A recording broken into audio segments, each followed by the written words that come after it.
What's up, Papa? Alright, so we do the math. We cannot exceed over 2,300 milligrams of salt a day to stay hydrated and healthy. That's around a teaspoon. Problem is, almost everything we eat already contains sodium, so moving forward, consider substituting additional salt intake with this very hot offering.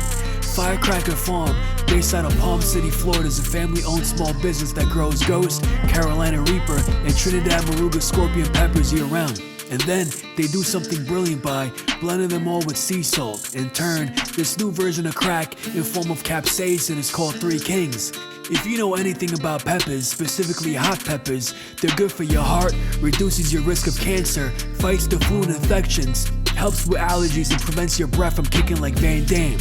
Forget Granny with the hot sauce, you're gonna want to put this shit on everything.